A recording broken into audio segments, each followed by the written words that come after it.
మీరు డిబేట్ మన మనసులో చెప్తారు, డిబేట్ గో బియాండ్ సినిమా. ఈయన చెప్తుంది ఏముంది, కోల్ అరాచకం వాటి మీద మాట్లాడు, పెద్ద మాట్లాడు. సినిమా జవహర్ బాబు గారి మీద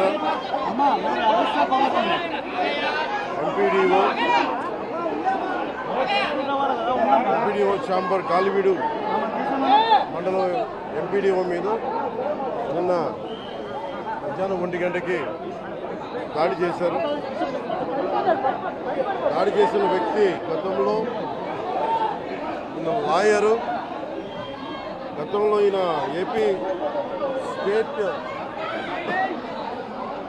లా ప్రాసిక్యూషన్ ఆఫీసర్గా పనిచేసిన వ్యక్తి, లా తెలిసిన వ్యక్తి.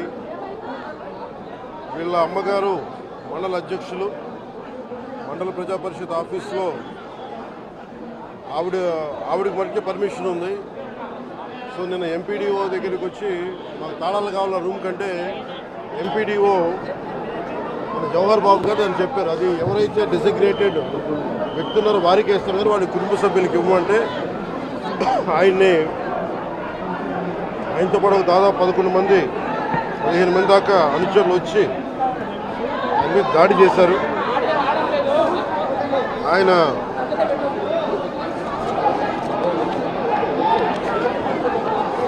ఇది నాకు నిన్న ఈవినింగ్ ఒక 7 గంటలకు తెలిసింది. 7 గంటలకు తెలిసినప్పుడు నేను వెంటనే అందరూ నన్ను అడిగింది అంటే ప్రెస్ స్టేట్మెంట్ ఇచ్చేయండి ఇలా కట్టిన అంటే నేను చెప్పాను ఇది దాదాపు 640 పైసలకు మండలాలు మనవి. ఎంపీడీఓ అంటే నథింగ్ బట్ ఆయన మండలికి ఆయన కలెక్టర్ స్థాయి వ్యక్తి. అలాంటి మండలానికి సంబంధించి మొత్తం ఆయన ఇన్ఛార్జ్ దాన్ని డెవలప్మెంటల్ ఆఫీసర్ ఆయన. అలాంటి వ్యక్తి మీద రూమ్ని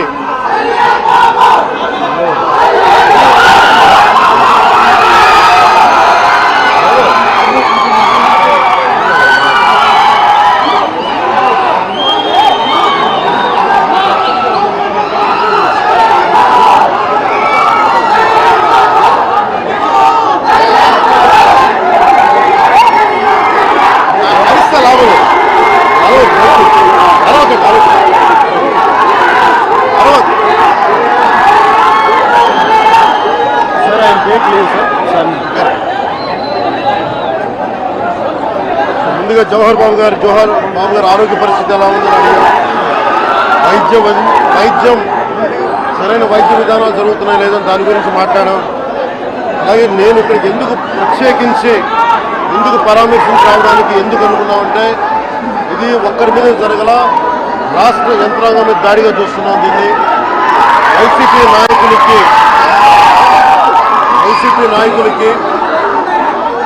11 సీట్లు ప్రజలు పరిమితం చేస్తున్నా కానీ ఇంకా అహంకారం చావాలా. ఈ అహంకారం తగ్గే వరకు మీరు ఇష్టానికి మాట్లాడిన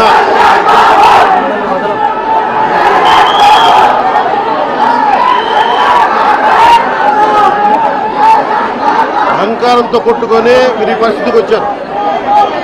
ఇది ఈ వ్యక్తి మీదే కాదు, గత కాలివీడు మండలం సంబంధించి గతంలో కూడా ఏంటా మీరు ఎప్పుడు ఏ స్లోగన్ ఇవ్వాలో మీకు తెలియదు. పక్కనండి.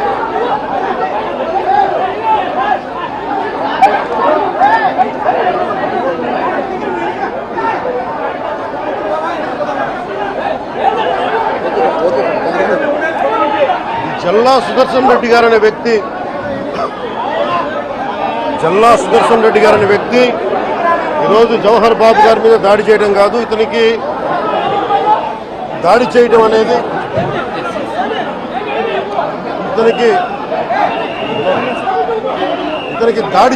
కొత్త కాదు. జల్లా సుదర్శన్ రెడ్డి గారికి గతంలో కూడా ఈయన ఇదే ఎంపీడీఓలో ప్రతాప్ గారి మీద దాడి చేశారు, శేఖర్ నాయక్ గారి మీద దాడి చేశారు, అలాగే శ్రీనివాసులు రెడ్డి గారి మీద దాడి చేశారు. ఇది వీళ్ళ రాజ్యాలు అనుకుంటా ఉన్నారు. ఇష్టానికి మేము చేసుకోవచ్చు. జవహర్ బాబు గారు కూడా చెప్పింది ఏంటంటే రూమ్ తాళాలు అడిగారు, అది మీ అమ్మగారికి ఇస్తాం, అది ఆవిడ మండల పరిషత్తు ఆవిడకి పదవి ఉంది కాబట్టి వాళ్ళ పిల్లలకి ఇవ్వమంటే ఎందుకు ఇవ్వం అని చెప్పి వాళ్ళ మనుషులు దాడి చేసి అమానుషంగా కొట్టారు.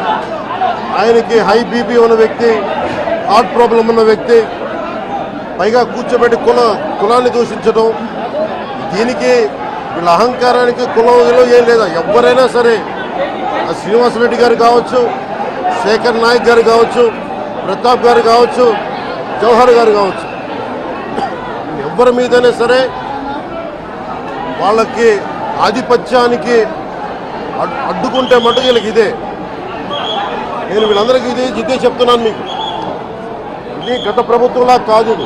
ఇష్టారాజ్యంగా చేస్తాం మేము కూర్చున్న వ్యక్తులం కాదు. మేము సాక్షాత్తు నేనే ఉప ముఖ్యమంత్రిగా ఉండి నేను తప్పు చేసిన శిక్ష పడాలి అని చెప్పి అసెంబ్లీలో చెప్పిన వాడిని.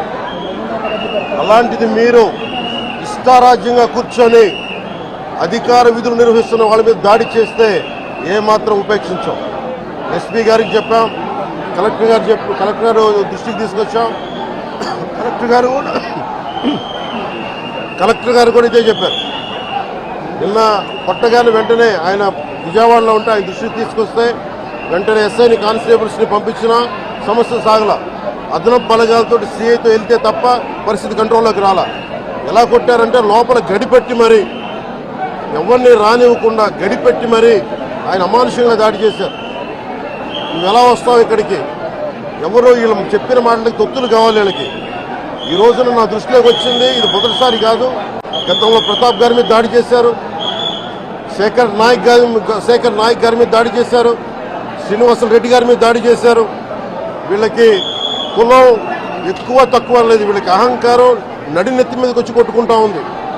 అహంకారం తీస్తాం, తోలు తీసి కింద కూర్చోబెడతాం. మీకు ఒళ్ళు ఒక్కొక్కళ్ళకి మీకు ఎక్కడెక్కడ ఉన్నో తెలియట్లా. మీకు అహంకారాలు పెరిగిపోయినాయి. మీకు ఆధిపత్యపు అహంకారంతో అధికారుల మీద దాడి చేస్తే మిమ్మల్ని ఎలా తీసుకెళ్లాలో, ఎలాంటి శిక్ష పడాలో మీకు ఖచ్చితంగా చేసి పెడతాం. మీకు ఇష్టారాజ్యంగా చేయకండి. అహంకారంతో నడినెత్తి మీద కళ్ళు నెత్తికెక్కాయి మీకు. ఈ ప్రభుత్వం చాలా త్రికరణ శుద్ధిగా అందరం కూర్చొని మేము కలిసికట్టుగా ఉన్నాం ఇక్కడ. ఇది కూటమి ప్రభుత్వం, ఇది వైసీపీ ప్రభుత్వం కాదు. ఇది ఇష్టారాజ్యంగా మీరు చేస్తారంటే కామ్గా కూర్చునే ప్రభుత్వం కాదు. మీకు ఎలా చేస్తే, ఎలా నియంత్రిస్తే మీకు కిందకు వస్తారో మేము చేస్తాం. మీరు గాల్లో విహరిస్తూ ఉన్నారు. 11 సీట్లు వచ్చిన ఇంకా గాల్లో విహరిస్తున్నారు. మొత్తం మీకు ఎలా కిందకి దించాలో మాకు బాగా తెలుసు, చేసి చూపిస్తాం. ఇదే కాదు, ఈ సందర్భంగా ఏ నాయకులకైనా సరే అధికారుల మీద దాడి చేసినా, అధికారులు విధులు నిర్వహిస్తుంటే అడ్డుకున్నా చాలా కఠినమైన చర్యలు ఉంటాయి. ఈరోజు నేను వచ్చి ఇక్కడ ఎందుకు వచ్చాను జవహర్ బాబు గారి దగ్గరికి అంటే, ఆయన ఒక ఎస్సీ ఎస్టీ కులానికి సంబంధించిన వ్యక్తినో వీటి గురించి అని కాదు. ఎవరైనా సరే ఇర్రెస్పెక్ట్ ఆఫ్ కాస్ట్ ఆధిపత్య ధోరణితోటి కనుక దాడి చేసి విధుల నిర్వహణకు అడ్డం వస్తే ఇది ఉపేక్షించే ప్రభుత్వం కాదు. ఎస్పీ గారికి కూడా చాలా స్పష్టంగా చెప్పాం. వారికి ఎవరైతే తప్పించుకొని తిరిగారు ఇంకో 9 మంది, వారిని కూడా పట్టుకోమని చెప్పాం. వారికి తగిన విధంగా కౌన్సిలింగ్ చేయాలి, అలాగే కఠినమైన శిక్షలు పడాలి. మీరు లాయర్లు అయి ఉండొచ్చు గతంలో, మీ చట్టాలు కానీ మీ గతంలో మీ అధికారాలు కానీ ఏవి మిమ్మల్ని రక్షించలేదు, మీరు గుర్తుపెట్టుకోండి. అలాగే ఈ విషయంలో ప్రజలకు కూడా చెప్తా ఉన్నాను, యువతకు కూడా చెప్తున్నాను, ప్రత్యేకించి రాయలసీమ యువతకు కూడా చెప్తున్నాను, మహిళలకు కూడా చెప్తున్నాను, మీరు దయచేసి భయపడకండి. ఈరోజు జవహర్ బాబు గారి భార్య భయపడతా ఉన్నారు. మీరు మాట్లాడితే కూర్చొని వాళ్ళ నాయకుడు కూడా మీరు కూర్చొని ముందు ఇవి కరెక్ట్ చేయండి, ఇలాంటివి కరెక్ట్ చేయండి, మీ పార్టీ వర్గాలను మీరు నియంత్రించుకోండి. 11 సీట్లు వచ్చినా ఇంకా మీరు దాడులు చేస్తూ ఉంటే మటుకు ఉపేక్షించే ప్రభుత్వం కాదు ఇది. అలాగే ముఖ్యంగా రాయలసీమ యువతకు చెప్తున్నాను, ఇలాంటి తప్పులు జరిగినప్పుడు ఆధిపత్య అహంకారంతో దాడులు చేస్తున్నప్పుడు నిజంగా మీరు ఎదుర్కోండి, మేము అండగా ఉన్నాం మీకు. నాయకులకు కూడా భయపడకుండా మీరు ఎదుర్కోండి, నిలువరించండి వీళ్ళని, భయపడకండి. మీరు ఇలా భయపడే ఈ రోజున ఒక ఎస్సీ అధికారి జవహర్ బాబు గారి మీద దాడి చేసి కులం పేరుతో దూషించారు. అన్ని రకాలు నువ్వు ఎలా తిరుగుతావో చెప్పి దూషించారు. నువ్వు వెళ్ళి రిటైర్ అని నేను చంపేస్తావని చెప్పి బెదిరిస్తా ఉన్నారు. ఇవన్నీ సాక్కూడదంటే కేవలం ఇది పోలీసు ప్రభుత్వాలే కాదు, దీనికి ప్రజలు కూడా దీనికి స్పందించాలి. ఓట్లేసి మన పని అయిపోయిందంటే కాదు, ఇలాంటి వాటికి మీరు బయటకు వచ్చి మాట్లాడాలి. భవిష్యత్తులో ఇలాంటి నాయకులు మళ్ళీ ఎన్నికల్లో పాల్గొనాలంటే కూడా వాళ్ళకి భయం రావాలి. మీరు ఆ స్థితిలో మీరు ప్రజలు కూడా దీనికి అప్రమత్తంగా మీరు కూడా దీనికి బాధ్యత వహించండి. మీ ప్రభుత్వం మీకు అండగా ఉంటుంది. అలాగే జవహర్ బాబు గారి భార్య ఒకటే భయపడుతూ ఉన్నారు, అయ్యా మేము నిస్సహాయతలో ఉండేవాళ్ళం, మేము ఎస్సీ మాల కులానికి చెందిన వాళ్ళం, మాకు భయాలు వేస్తున్నాయి, మాకు ఎవరు లేరు మాకు అండగా ఉంటే వాళ్ళకి ఇదే చెప్తున్నాను. మేము భరోసా ఇస్తున్నాం. పక్కనే కలెక్టర్ గారు ఉన్నారు, ఎస్పీ గారు ఉన్నారు, ఎమ్మెల్యే గారు ఉన్నారు, మిగతా జిల్లా సంబంధించిన నాయకులందరూ ఎమ్మెల్యేస్ ఉన్నారు, నాయకులు ఉన్నారు. మేము అందరి తరఫున మాటిస్తున్నాం. మీకు ఏ మాత్రం ప్రాణ భద్రతకి ఏమైనా ముప్పు కలిగినా మేమందరం మీకు అండగా ఉంటాం, కఠినమైన శిక్షలు తీసుకుంటాం అని మీకు భరోసా ఇవ్వడం జరిగింది వాళ్ళకి. అలాగే డాక్టర్స్ని అడిగాను, వాళ్ళు చాలా లోపల కొట్టేశారు మొత్తం. ఆయన బాగలేదు, ఆరోగ్యం బాగలేదు. అన్నిటికంటే కూడా ఒక ఎంపీడీఓ అంటే ఒక మండలానికి ఉన్నతాధికారి ఆయన, ఒక ఎస్పీ, ఆయన ఆ మండలానికి ఆయన ఒక కలెక్టర్ స్థాయి వ్యక్తి. అలాంటి వ్యక్తిని కూర్చొని దుర్భాషలాడుతూ, బూతులు తిడుతూ, కులం పేరు మీద దూషిస్తూ ఇది కూర్చోబెట్టి ఇది ఒక పరిపాటి అయిపోయింది. ఇది ఇక్కడితో ఆగాలి. ముఖ్యంగా రాయలసీమ ఎక్కడైతే ఉందో మీకు ఇలాంటి ఆధిపత్యపు ధోరణి ఉందో దీన్ని అందరూ సమిష్టిగా ఎదురు తిరగాలని మనస్ఫూర్తిగా నేను ఆకాంక్షిస్తున్నాను. మీరు కూడా పాల్పంచుకోమని కోరుకున్నా. అలాగే చాలా స్పష్టమైన ఆదేశాలు ఇచ్చాం. పోలీసు ఉన్నతాధికారులకు కానీ కలెక్టర్ గారికి కానీ ఎమ్మెల్యే గారికి మొత్తం అందరం కూడా సమిష్టిగా ఒకటే నిర్ణయం తీసుకుని ఇలాంటి భవిష్యత్తులో రాకుండా పునరావృతం కాకుండా ఉండాలని మనస్ఫూర్తిగా మేమందరం నిలబడి ఉన్న ఈ మాట మీద. అందుకని తెలియజేసుకుంటూ ఇప్పుడు గాలివీడు మండలంకి వెళ్ళి ఎలా జరిగింది వీటి మీద నేను అక్కడ మాట్లాడుతూ ఉన్నాను. అది కూడా కలెక్టర్ నా దృష్టికి తీసుకొచ్చారు. ఇందాక దారిలో నాగేంద్ర అని ఒక రైతు దాదాపు 3 ఆయన కుటుంబ సభ్యులు బిడ్డలతో సహా భార్యను కూడా ఒక్క నిమిషం సంబంధం ఇది నా దృష్టికి దిగ్గని చెప్పారు నాకు. ఇది 2 అంశాలుగా మేము చర్చిస్తున్నాం. దాని ఇన్వెస్టిగేషన్ జరుగుతూ ఉంది. ఒకటి, అంతకు ముందు రోజే మ్యూటేషన్ మీద మేము తిరిగి ఆయన పొలం ఆయనకు వచ్చేస్తుంది, ఆయన ఎవరి దగ్గర అప్పు తీసుకున్నారంట, ఆ సదరు వ్యక్తి దగ్గర తిరిగి ఆయన మీద రాయించుకోవడానికి ఆయన మ్యూటేషన్ కూడా జరిగింది. అంటే దాని అర్థం ఏంటంటే అప్పు తీర్చడానికి సంసిద్ధంగా ఉన్నారు, ఆయన దగ్గర డబ్బులు ఉన్నాయని అర్థం. ఈ పరిస్థితి ఆయన చీనీ తోటలోనే ఉరి తీసుకున్నారని చెప్పారు. చీనీ తోట కూడా కాపుకి వచ్చింది. అలాగే కొర్రల పంట వేశారు. ఆ కొర్రల పంట కూడా మొన్న హార్వెస్ట్ అయింది, దాన్ని కూడా దిగుబడి వచ్చింది, దాన్ని కూడా అమ్మేశారు. మరి ఇలాంటి పరిస్థితులు ఎందుకు జరిగిందనేది మన కలెక్టర్ ఇందాక చెప్తా ఉన్నాను, శ్రీధర్ గారు చెప్తా ఉన్నాను. ఇది చాలా బాధాకరం అనిపించింది. వారికి మనస్ఫూర్తిగా నేను నా గుండె లోపల నుంచి నేను సానుభూతిని తెలియజేస్తున్నాను, ప్రగాఢ సానుభూతిని. అది ఏ పరిస్థితుల్లో జరిగిందనేది సంపూర్ణమైన నివేదిక వచ్చాక దీని మీద సరైన యాక్షన్ తీసుకుంటాం. ఒకవేళ నిజంగా అప్పులు బాధ భరించలేక చనిపోయారా, అలాగే లేదంటే ఎవరన్నా బలవంతంగా ఇబ్బంది పెట్టి చచ్చిపోయేలా చేశారు, ఈ కోణంలో కూడా మనకి ఇన్వెస్టిగేషన్ జరుగుతూ ఉంది. దీని మీద వచ్చాక దీని మీద ఖచ్చితంగా స్పందిస్తాం. ప్రధాన సమస్య ఉంది సార్. అటవీ శాఖ ఆధ్వర్యంలో ఫార్మ్ టు కన్వర్ట్ చేస్తున్నారు సార్. ఎక్కువగా ఇక్కడ రిజర్వ్ కన్వర్షన్ ఎక్కువ సార్, ఫారెస్ట్ రిజర్వ్ కన్వర్టేషన్ ఎక్కువ. దాంతో ఈ ఫార్మ్ టు కన్వర్ట్ అడుగులు నడిపేస్తున్నారు. చాలా బాధాకరమైన అంశం సార్. ఇక్కడ పర్యావరణం చాలా గందరగోళంగా తయారైంది. ఇక్కడ ఏ ప్రాంతం ఉండేది? మొత్తం సార్ ఉమ్మడి కడప జిల్లాలో ఎక్కువ బదివేలు ఉంది, దీమటం ఉంది. నేను అతి కొద్ది రోజుల్లోనే కలెక్టర్ చేసి దీన్ని ఒకసారి రివ్యూ పెట్టండి. ఫారెస్ట్ డిపార్ట్మెంట్ తో కూడా ఒకసారి నేను అన్ని ఫేక్ చార్కోల్ దీని మీద మేము ఖచ్చితంగా నేను పెట్టండి. అంటే పర్సనల్ రివ్యూ ఇక్కడికి వచ్చి మేము రివ్యూ చేస్తాం.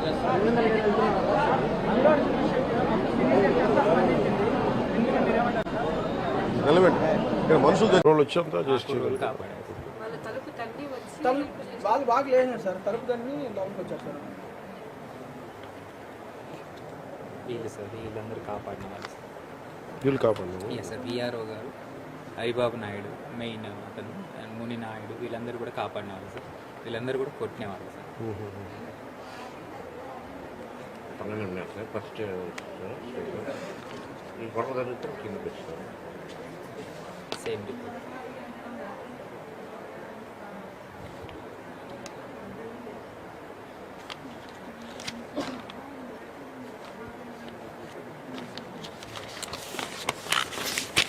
The report of CEO Jaggi sent to Commissioner. Treatment is back pressure. It explains. వచ్చినప్పుడు ఇక్కడ మీద ఆపరేషన్స్ అట్లా ఉన్నాయి సార్. ఇక్కడ అంతా ఇంటర్నల్ ఇంజరీస్ ఫిష్తో కొట్టడం వల్ల ప్లస్ చేయడం వల్ల అంతా ఇంజరీస్ ఉన్నాయి, కానీ దీంట్లో ఎక్స్ప్రెస్ ఫ్రాక్చర్ కానీ అట్లేం లేదు సార్. అన్నీ ఇంటర్నల్ ఇంజరీస్ లాగా ఉన్నాయి. ఇంటర్నల్ ఇంజరీస్ ఎక్కువ. ఇంకా ట్రీట్మెంట్ ఇచ్చాం, పెయిన్ కిల్లర్స్ అంతా. ఆల్రెడీ నా known hepatitis, diabetic, cardiac medicines వాడుతున్నారు ఎక్కువ. మళ్ళీ చెప్పండి. Hepatitis, hyper tension, sugar, diabetes రెండు ఉన్నాయి సార్. దానికి మందులు వాడుతున్నారు, రెండు అండర్ కంట్రోల్లో ఉన్నాయి. కార్డియాక్ మెడికేషన్ ప్రొఫైలాక్టిక్గా వాడుతున్నారు. ఈసీజీ ఎక్కువ చేస్తాం సార్. ఎక్కువ కూడా అంతా బాగానే ఉంది. ఏం చెప్తున్నారు డ్యూ టు ఇంజరీసే సార్.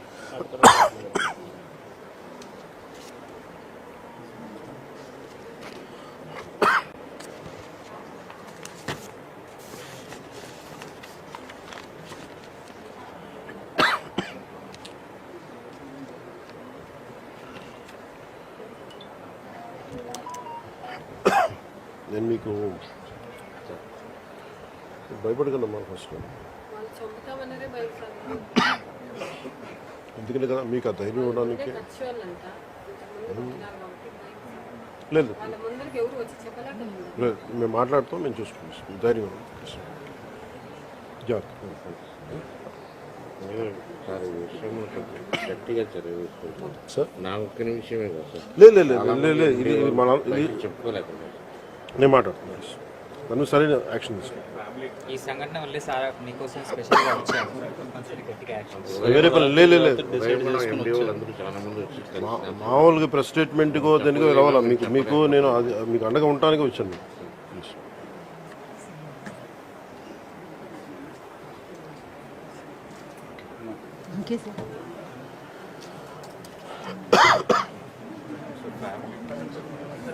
మీరు మీ నలుగురు family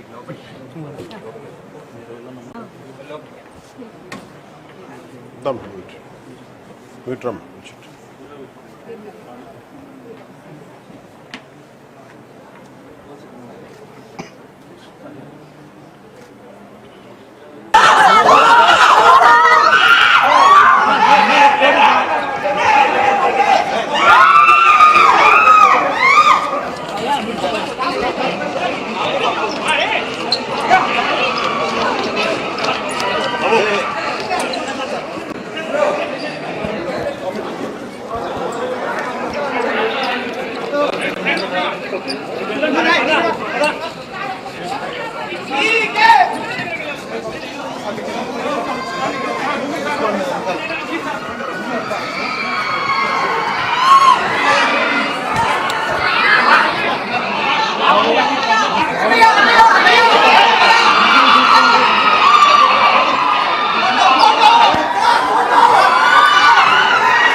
okay done sir. Video visual కోసమే, వేరేది ఏం లేదు.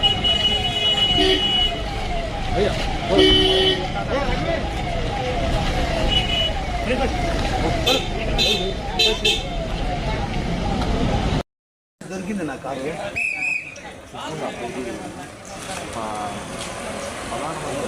ఆయన పెట్టాడు వేరే ఫ్రెండ్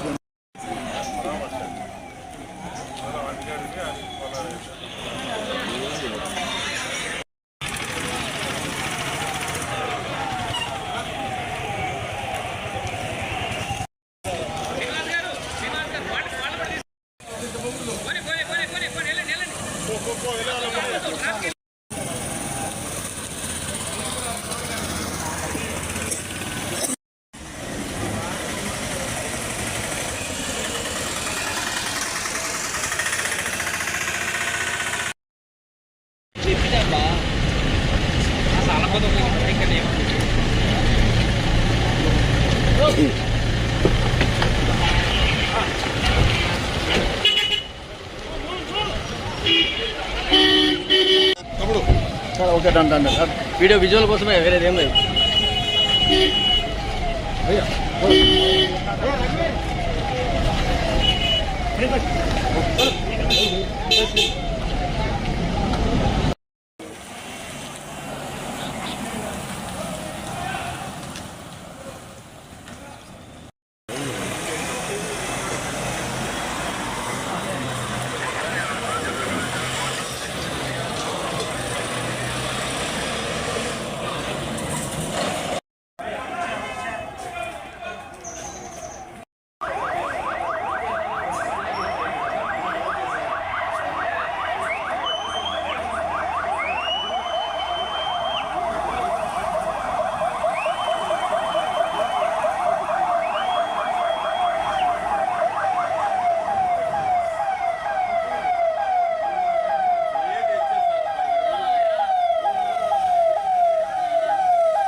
Attack!